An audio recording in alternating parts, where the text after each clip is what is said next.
Bannock County Commissioners are back in session, and we have our assessor and team here to give us some information. Okay, so Anita Hines, Bannock County Assessor.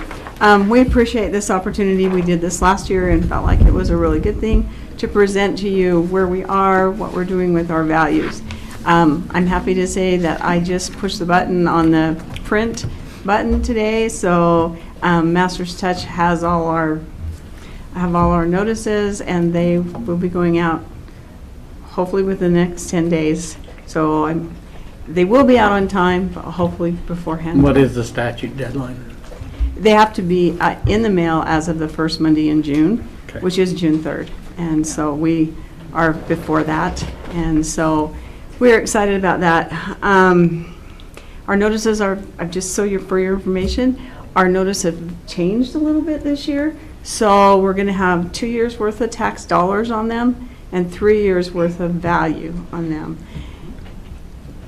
And Percentage of increase is there too, isn't it? Or something? pardon? The percentage of increase? The percentages of increases will be on there too. Our office will not be talking towards the taxes. Or decrease? Or decrease, yeah. Actually, some of them do have some decreases on them. But so those will be looking a little different this year and giving the public a little more information. So that'll be good. Just want to preface this before I turn it over to our appraisers that I've been asked by a lot of people, why can't you just raise values a little bit at a time rather than a big jump? And that is exactly what we are doing, especially in the residential area, land area. We are just trying to raise them a little bit and not be right at market value, because by law we have to be within 90 to 110%. And so we have raised, if we've raised anything, it's been very incremental and little. And But we are still within the bounds. We are still within the bounds. Okay. And we have, as you all know, we were out of compliance out of a couple of things.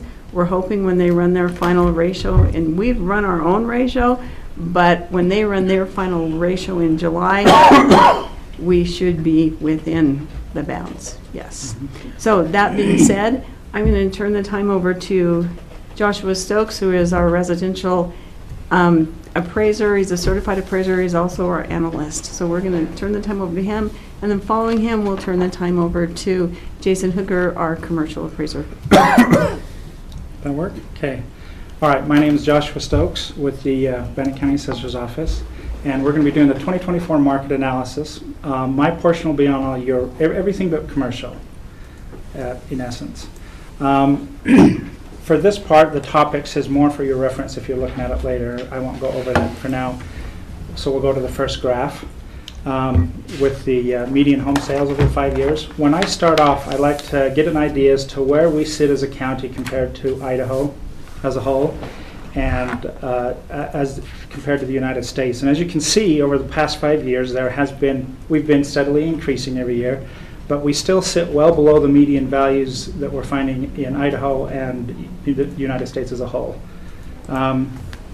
This is the year that we're looking at right here. So as you can see, happily the market is slowing down. We are seeing things return to normal. There's still an increase in the market, but nothing like we've been seeing in the past. Can you define returning to normal? Because that is a new term. It is. It's a new term. It's that's a good question.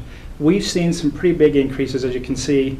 I'll try to show that in some as we're going along. Okay. We've seen some pretty big increases over the years, and there's still increases, but it's half or a fourth of what we've been seeing. It's pretty. So normal would be considered more of a normal growth rate, not the exponential growth rate that we've been seeing. Percentages and prices going up. There you go. Yeah, okay. Something akin to what we saw in maybe 2017-18 timeframe. Okay, but prices aren't going down. It's just the appreciation prices are slowing down. Exactly. Okay. Good. All right. Thank you. This graph is looking at just this year, or it's looking at Bannock County by itself, and I've highlighted this year. And the reason, really, I just wanted to point out here is, if you remember last year, the last quarter of 2022, we were seeing some decreases, which is what it's showing right here. But in 2023, we saw a pretty significant spike in in sales that year. And so I just want to take and point that out. We did come back down, and we ended the year slightly higher than we started it, but when we do our analysis, we just have to account for that. This graph is more to show... Okay, while you're there and talking about that, so this is as of January 1st? Yeah, so the box I've got covered there goes from about January 1st to December 31st Okay. of 2023. Okay. Does that help? Yep. Okay. Okay, so this next graph is showing the median residential sales prices of properties from 2017 up to the first quarter of 2024. This is more of a visual to allow you guys and the public to be able to see what's been happening in the market over the past several years. You can see a number of things. Let's say, for instance, if you'd had a median home value in 2017 at $145,000, that same house with just your regular maintenance, no updates, is now worth over $330,000. That's that type of increase that we're seeing in the market. As you can see in 2020 and in 2022, those were those significant jumps that we felt in the market that were painful for everybody. That's the green and the yellow bars. The dark blue bar is showing 2023 values. Those are the ones we're assessing, and as you can see, there's still growth in the market, but it's slowed down considerably compared to last year. We're not sure what 2024 is yet, but you can see that the first quarter is already exceeding what we were seeing. So it's looking like the market will stay strong, but it is returning to normal from what we're seeing. While we're here, I just wanted to make it a point, because for the last couple of years we've been talking about the conversion process and how it would take about a 5-year round to convert everything over to the new system. We're really close to being done with that. We should have it finalized next year, I'm hoping. But we had mentioned several times converted values, and we tried to explain in the past. This is always a good visual of it. When those old values were brought over to the new system and converted, they were held at this low value, 2018-19 value, and they stayed there until we could correct them.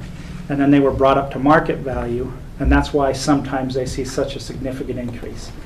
Now, as far as the sketching in the land, all of that's been done, so the majority of those converted values are taken care of. We will see a few of them. We did do consolidate neighborhoods this year, which I'll explain later, but most of that is already taken care of. These next graphs here, this is the scatter plot that I showed last year. It's zoomed out over 7 years because it's easier to see the direction the market's going or any changes that occur in the market. As you can see, the market has been steadily growing over 7 years. But there are a couple things I wanted to be able to point out here. If it's our job to determine what the market value is, and if this is the market value, then it's our job to try to get, like Anita said, within 90 to 110% of that. And so it's our job to try to find within each neighborhood what those median values are per house type and set those values at that market rate. One of the things that we could look at here that we looked at last year, we were looking at values over a specific range, and in this case 500,000. Back in 2018-19, it was uncommon to find a home that was over $500,000. But then I explained last year that they tripled in value over those few years, and we're finding 3 times the amount of homes that are over $500,000. And even now in 2023, we're finding that it's gone up even more. So what we're saying is that homes over $500,000 are becoming more commonplace. They're not rare like they used to be. When I started about 4 years ago, you might find maybe 6 homes in the county that were at $1 million, and now you'll find over 100, 120 or more. And so these are all just ways to look at the fact that the values themselves are going up, and I'll show later that the inventory, of course, is going up as well, but the values of your residential homes have been increasing for a while. This is the same scatter plot, but it's just looking at this 2023 year that we're interested in.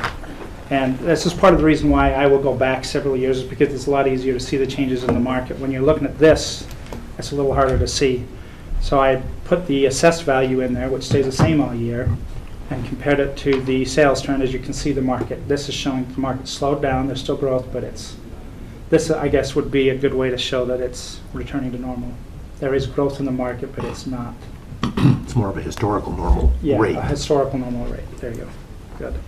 Good. With this graph, the values of homes or sales in the market, where I've broken them down into value ranges here, just to give us a bit of an idea as to the type of real estate that we're seeing in the county here. And these three lines here cover roughly 75% of the homes in the county. You can see, so they range somewhere between $200,000 and $1 million is where we're going to find the majority of homes. So to find a home under $200,000 anymore is a lot rarer. It's, like I said, there's only about 25% of the homes out of that range anymore. You wouldn't classify it as a home anymore. Yeah, It's a some of those shack. are big enough that you're like, holy cow. That even many of your fixer-uppers will be going around 200,000 or more. So, and the largest of those ranges is right around 300 to 500,000, which is right where our median value is for this year. For these graphs, the one on the left is showing the median values of properties per neighborhood. And I wanted to show this out. I mentioned last year that when we assess properties, we try to do it per neighborhood. And we try to keep them independent of one another because they can be so different. As you can see, you wouldn't want to take Chubbuck and compare it to Downey because they are so significantly different that they need to be treated independently of one another. And so when we do that, we try to stick within those neighborhoods or what we call land schedules or market areas. There is occasion, and I point out that 83% of the sales that have occurred this year occurred in Pocatello and Chubbuck. So the remaining 17% cover all of your rural area and your smaller towns. They're far more unique and far more spread out. And so it's not always possible to find enough sales in one neighborhood to do a proper analysis. So if that happens and we need to expand into other neighborhoods, you look at the three here. I've got the rural subs for around Downey and Virginia and then Downey City proper. Those neighborhoods are very similar to one another, and so we would be comfortable with combining those neighborhoods to make a more accurate analysis of the area. So the last three are there. It would be probably the There's rural sub, but it doesn't have- before the yeah, I know, that got cut off. I'm sorry. Did you see where Virginia and Downey are? Mhm. Sort of the middle, and then to the left of that is rural subs. Mhm. That is the rural subs around Downey. Downey. I'll have to get that fixed. I'm sorry. Okay. No, I And get so you can see that those neighborhoods, as far as the median values, are very similar. There are other characteristics that we look for, but they're close enough alike that we will, if necessary, expand into like neighborhoods just to come up with a better analysis. Our land to building ratio, when we're looking, your typical land to building ratio will be about an 80-20. So if you were to purchase a house, you can attribute about 20% of the value towards the land. But the land has been, unlike the rest of the real estate, has been slowing down. The land has not. It's been continuing to grow at probably some surprising rates. And so we're still looking at about an 80 or a 75-25 ratio or a 3-to-1 ratio on the land is holding more value than it used to. And I'll try to show that in some other ones. These John, maps. I'm going to interrupt for you half a second. I'm sorry. But will you explain to them what a neighborhood is? Oh, I did. That's true. So typically someone's going to be thinking of a neighborhood a little differently than we do. A neighborhood is a geographic region. That's what these maps I've got up are for, to try to show that it's areas that will break the county up into where the sales and the homes are alike, so that when we do that analysis, we're keeping them within a similar area. So it should be the one that says special projects neighborhoods. There are two maps on it. The one on the left is of neighborhoods. The neighborhoods in the country are bigger than the ones in the city. And then the one on the right is your land schedule boundaries.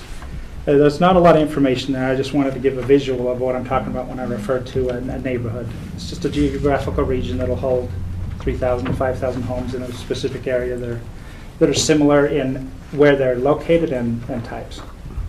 But even in those neighborhoods, we'll still break them down into house types and year built and things like that. I did want to point out, before I moved on from here, that I've been mentioning neighborhoods.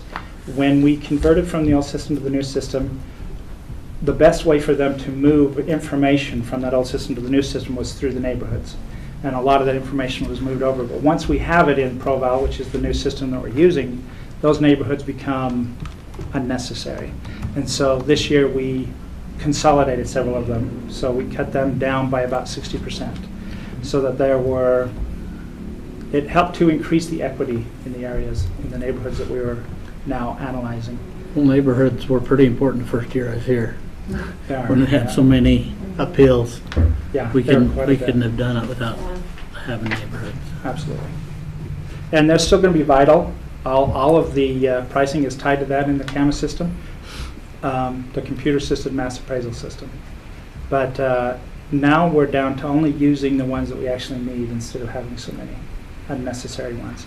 Because of that, there were probably about 0.5% of homes that were in these older neighborhoods that weren't going up with the rest of their neighbors. And so they were moved into the proper neighborhoods, and they will see an increase. They'll probably see a bigger than normal increase.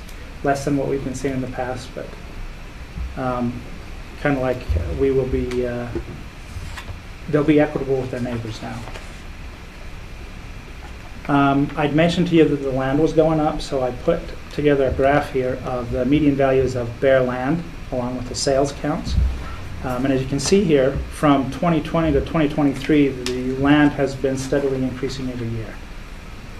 We're getting to the point where it's not uncommon to find lots, regardless of whether they're 0.2 acres or 2 acres that are over 100,000 inside or outside the city. And because of that, we've had to, I'll show that on the next graph here. This is looking at just this year. Last graph was looking over 7 years, and this one is just looking at this year. If you look at the first, second, third, and fourth quarter, those blue bars represent the median values. As you can see, this year alone, sales for land were continuing to rise quite a bit. The orange bars are our assessed values. We try to remain conservative there. But the values have gone up enough that we have to raise the additional acres portion of properties in order to come back into compliance. So there's not a big increase, but they will, some properties, larger parcels will experience an increase in the land portion. So the notices going out will show an increase in land values, basically. On a small percentage. Yeah. Okay. For manufactured homes, last year was a pretty big year for manufactured homes. We are still seeing growth with manufactured homes, but they are still at a fraction of a typical home. They are not going up near what they did last year. It's Certain ones much should. smaller percentage. Some should. Oh. I got you. I thought I'd point out a couple of those. If you're looking on the right side, I enjoyed the smile. That's a good joke. That's good. You're like, wait a minute. Can I ask you some questions about this graph here? Sure, yeah. These blue, so you have the line here, I think it says, if I can even read this, Just the graphs on the 3/24, left or right? 2023, I think at the bottom it says, right? Yeah. And everything to the right of that is a sale, these blue dots, are those sales? Okay, so you're looking at what's called a scatter plot. It's a 7-year sales trend of manufactured homes. Right. Okay. Every blue dot there is a sale for the last 7 years of a manufactured home. Okay, so so the blue dots are sales. Yeah. So this is saying, if I read this thing correctly then, there's only one manufactured home sale under $50,000 since March of 2023? Yeah, that we've been able to gather in some of these things, yeah. That's kind of, and I have a number of those that you're welcome to stop by and look at. What we're seeing here is these are the arm's length transactions. There are other sales that have gone on that were not considered arm's length, so we couldn't use those in our analysis. And so it depends, because we gathered, like I said, I don't know if I'd mentioned this yet, we've gathered about 1,400 sales this year. Compared to last year, there were about 1,600. So we have a lot less sales on the market, but the values themselves are going up. When listing a home, they're staying on the market a lot longer. It's not uncommon to find a home that is listed for more than 100 to 160 days. And they're getting, when you're looking at the listing price versus the sales price, they're still getting around 97% of what they're asking for, as compared to last year's 114%. So they're just indicators that the market's slowing down, but it's still strong. Values are still up still high. In this graph, you can see that the manufactured homes are climbing even at a faster rate than we're seeing in residential properties. And you make a good point here. From 2017 to 2020, it was not uncommon to find a manufactured home under 50,000. There are quite a few sales there, but from 2020 on, it's become a lot harder to find manufactured homes under 50 or even under 100,000. They're there, but they've become a lot less prevalent. And so that you have one of these blue dots up at $375,000. Yeah, these are total sales values, so some of those are going to include it's called a 548, or a manufactured home with declared real property.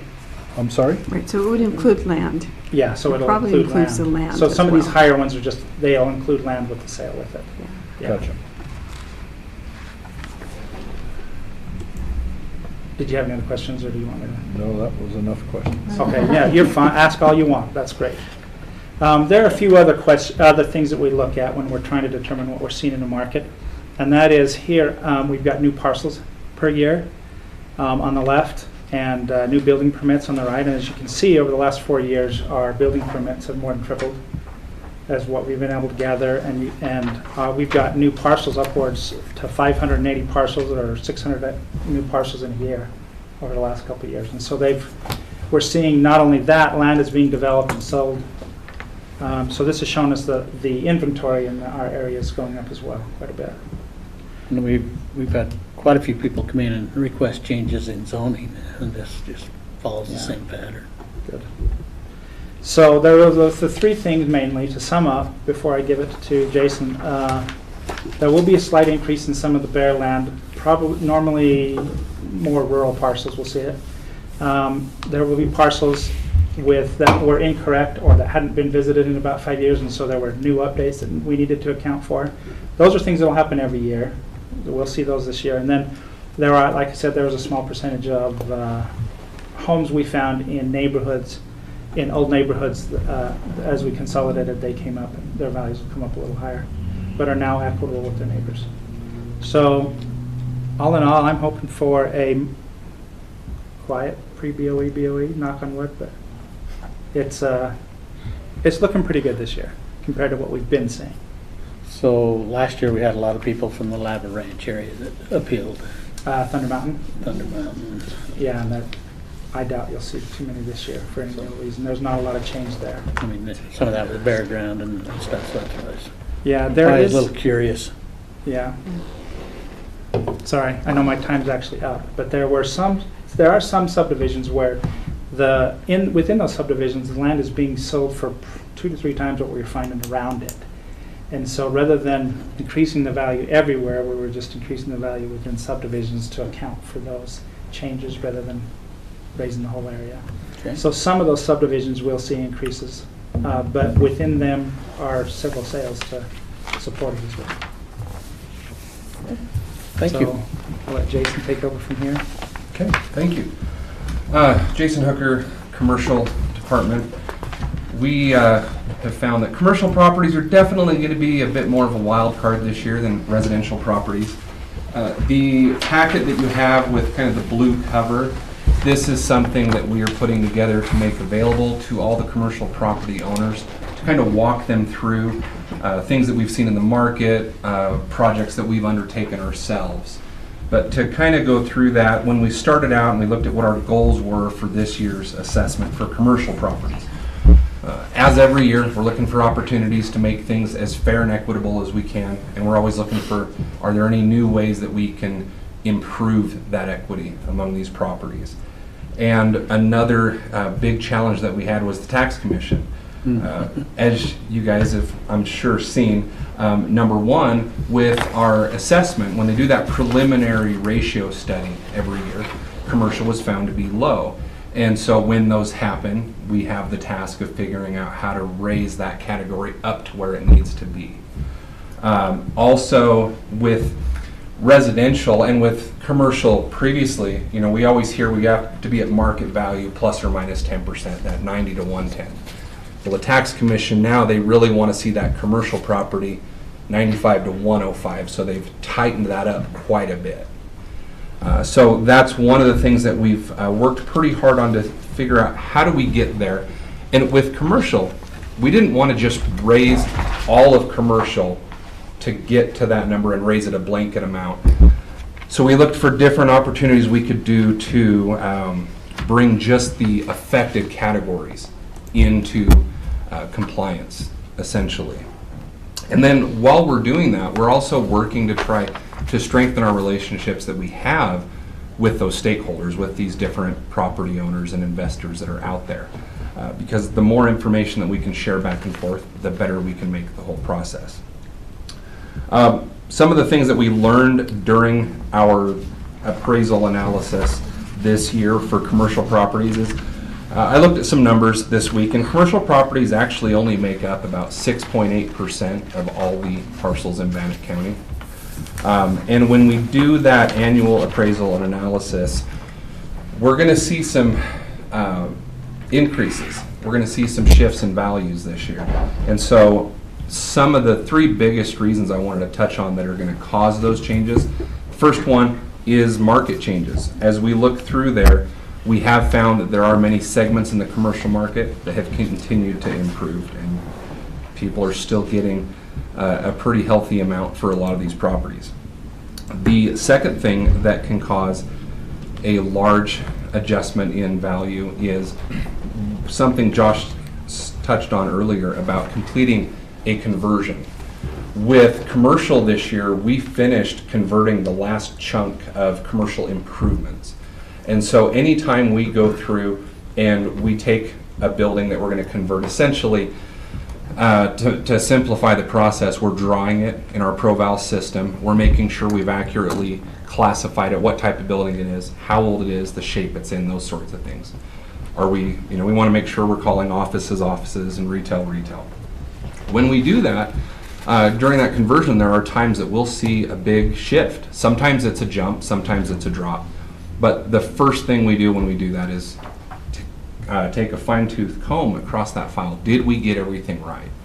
And so when we see a large adjustment to value, when we do that, if we feel that all of our ducks are in a row, what it typically indicates is that the property was either underassessed or overassessed previous to that conversion. And so every year we see a pocket of those that we converted them, they jumped, some of them drop a little. And this is the final year that we should see a group of those that are going to take that kind of bump. The third thing that can adjust that value, and again, it can be up or down, typically it adjusts it up, is when we remove a sound value. And a sound value is an override. We're locking a value in. Typically that's done for BOE decisions and BTA decisions. So when those decisions expire and we bring it back to market value, it can cause it to go either way. One of the things that I found this year is when we were taking off some of those overrides for commercial properties, like with the BTA decision, is every year that a property ages, the depreciation will increase. But when you lock that value in, you also lock out depreciation applying to any of those improvements. So there were a few properties that now that we removed that override, it actually brought that improvement value down, because now it's a couple years older and now it can have that additional depreciation applied to it. So it's going to, a property dropping this year is going to be the exception rather than the rule, but it definitely will happen. When I look at some of the things that we accomplished during our analysis for 2024 with commercial properties, once we converted all of those remaining commercial buildings, like I said earlier, that should iron out how many times we see a big increase unless there's a big increase in the market. To kind of touch on one of the things that we wanted to do to figure out how to better segment these properties is previously we kind of had to raise commercial up or down as an entire group, figure out what percentage are we going to take. We looked for a better way this year. We talked to the state, we talked to a few other counties to see what kind of processes do you guys have. And we implemented a system this year where we actually have been able to segment commercial properties out by what type of business they are. We've always had them classified that way. We just didn't have a way to only affect that particular group. So this year we can say, okay, apartments changed by a different percentage in the market than retail, and they changed a different percentage than offices. So we've been able to target those adjustments to reach our overall goal of getting into compliance, but making sure effectively that we don't throw the baby out with the bathwater. We don't want to raise a group of properties that just have not seen the market influence on there. And so with that additional layer of scrutiny, we feel that we've gotten to a lot better level of equity on there. So to kind of prepare you for what you'll see this year is you're definitely going to see a fair number of commercial properties that have gone up in value. We took a couple of our staff and looked over any of those with significant increases to see if we felt comfortable to make sure that we did it right. We certainly expect to get a fair amount of questions from property owners. So we're going to sit down with everybody. We're going to look at all the information they have. In considering the 3 different approaches to the value, where that's the income approach, the sales approach, and the cost approach, we've considered all 3. And anytime that we get a property owner in, the more that they're able to share with us, the more we can help determine, are they on track with their values. So we're going to make this available to all the property owners. And so anytime they have those questions, they can sit down with us. I don't expect that we can solve all the problems, so I assume some of them are going to come here as well in June. And so any of those questions you guys have for us as well, feel free to reach out anytime, and we'll try to give you insight into how we got to where we landed. And that's essentially 2 quick that. questions for you, Jason. Yeah. You said that the commercial property or commercial parcels make up 6.8% of the parcels in Bannock County. What percentage of the value in Bannock County do those 6.8 represent? 17.6% of assessed value. Wow. Okay, and then the last one, I know it's hard for you guys to track commercial sales. How many commercial sales are there a year that you know of and that you don't know of? You know, that's a really good question. As far as the ratio of how many disclosed sales to the total number of transactions, I don't have that number, but I've got it somewhere. I can look that up for you and get back to you on that. Okay. We do know that it's a pretty low percentage of actual commercial transactions that the information makes its way to us. And so that's why with all the conversations when people come in June and throughout the year, we're really trying to focus on building those relationships, finding ways to make those property owners comfortable with sharing whatever level of information they're comfortable with sharing. So without a lot of sales to go on, do you primarily lean towards like the income approach or something else to create that value? Yeah, that's something that we took a really good look at. For instance, hotels are a good example. One of the things we look at with that income approach is we're looking at what's the average nightly rate, what's the vacancy rate throughout the year that they have, and then when we look at an area like Lava Hot Springs, we expect that their expense ratios are going to be higher than what we normally see in Pocatello because you have more mature properties in Lava than you do here generally. And so we expect those to go up, but then also if we see that their average nightly rates are proportionately higher, then when we start to calculate what the value would break out to on a per room basis, we expect those to be pretty in line. Okay. Thank you. Questions? Do you have a general idea about what was, so you have these 5 areas, your apartments, restaurants, et cetera. Do you have a general idea about how much that group may have changed in value this last year? It's hard to nail down a specific number only because even within each of those groups, we looked for, we try to let any market data we can get drive us to where are the borders. For instance, with apartments, we found that newer apartments, they haven't, their value, as we have our ProVal system help us determine, is a very accurate on these newer properties. With some of these older properties, they weren't. And so we actually classified, I believe we set the limit at about 20 years, and apartment buildings that were 20 years and older, we classified as legacy apartment buildings. And we found those ones were the group that were most undervalued.